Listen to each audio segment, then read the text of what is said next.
শোনেন ভাই, যাদের আমাদের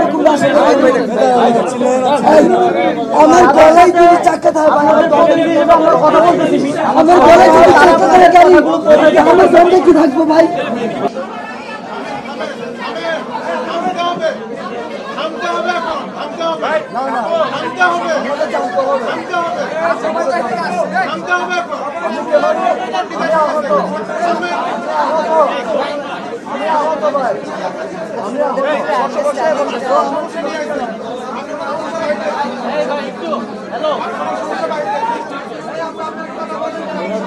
মারামারি করতে পারি আপনি কামাইতে গেছেন, আপনি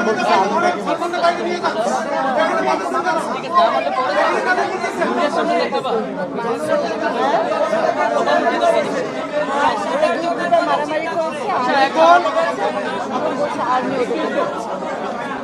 দেখেন এখানে কেউ কারো প্রতিনিধি না, আমরা আহত সবাই যোদ্ধা, সবাই সমান অধিকার। এখানে যারা এই আন্দোলনে আহত তারা সবাই সমান অধিকার, তারা সবাই যোদ্ধা, তাদের মর্যাদা এই রাষ্ট্রের সবচেয়ে বেশি শহীদ এবং আহতদের।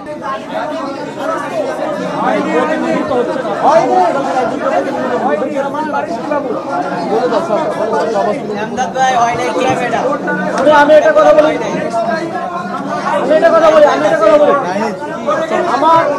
আমার মনে হচ্ছে, আমি বলি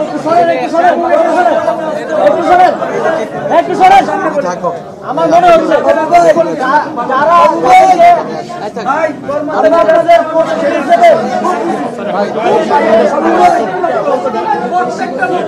শোনেন ভাই, আমার একটা প্রশ্ন বলবেন, যাদের আমাদের আমার গলায় যদি চাকা থাকে, আমরা কথা বলতেছি, আমার গলায় যদি চাকা থাকে গাড়ি, আমার সঙ্গে কি থাকবো ভাই? আমার একটা প্রস্তাব হচ্ছে, আপনারা প্রত্যেকটা হসপিটাল থেকে শুধু আপনাদের স্বাস্থ্যগত চিকিৎসাগত সমস্যা নিয়ে কথা হলে এবার নিশ্চিত করতে হবে সেই প্রতিনিধি আমাদের কাছে কথাগুলো পৌঁছাবে। যদি কথা নাই পৌঁছায় ভাই, যদি আপনার প্রতিনিধি আসে অন্য কথা বলে, চিকিৎসার কথা না বলে, তাহলে আপনার চিকিৎসা করতে পাবেন না। একজন করে প্রত্যেকটা প্রতিনিধি দিবে।